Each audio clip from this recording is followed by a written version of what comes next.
2024년 10월 7일 월요일 새벽 성서 읽기 시작하겠습니다. 김용민입니다.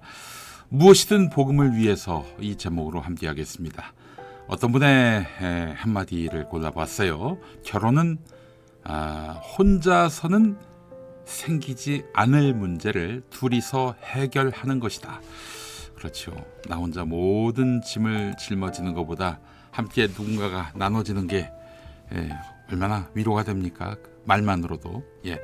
고린도전서 7장 3절에서 7절 말씀 함께 읽도록 하겠습니다. 남편은 아내에게 남편으로서의 의무를 다하고 아내도 그와 같이 남편에게 아내로서의 의무를 다하도록 하십시오. 아내가 자기 몸을 마음대로 주장하지 못하고 남편이 주장합니다. 마찬가지로 남편도 자기 몸을 마음대로 주장하지 못하고 아내가 주장합니다. 서로 물리치지 마십시오. 여러분이 기도에 전념하기 위하여 얼마 동안 떨어져 있기로 합의한 경우에는 예외입니다.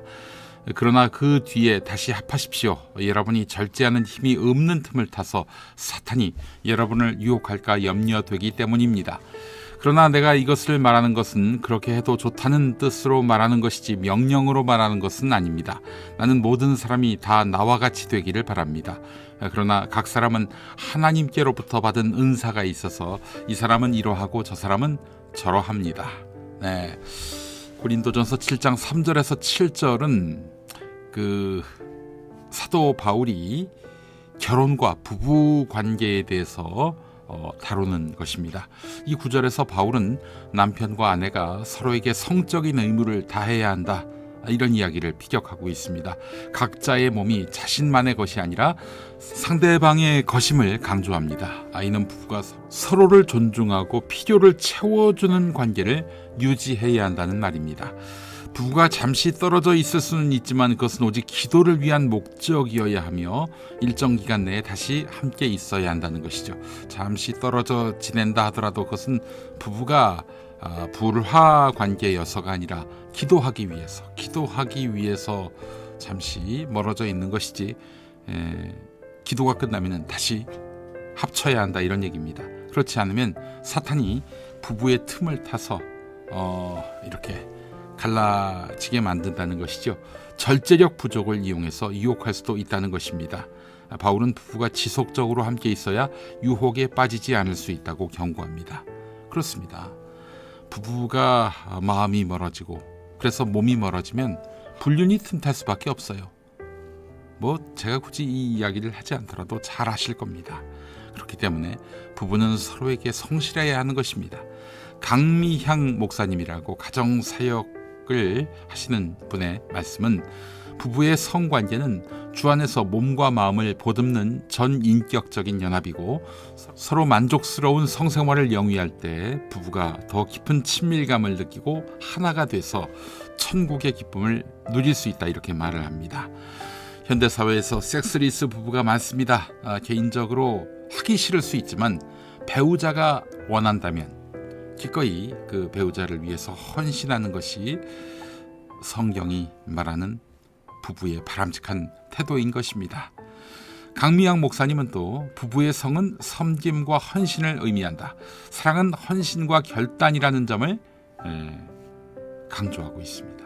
예수님이 우리를 사랑하시기로 결단하고 십자가에서 헌신하셨듯이 부부간 성생활 역시 배우자에 대한 헌신의 차원에서 바라봐야 한다는 것이죠. 물론 바울은 6절에서 자신처럼 독신 생활을 하라, 이렇게 권유하기도 합니다. 하지만 이것은 명령이 아니라 권고라고 말하지요.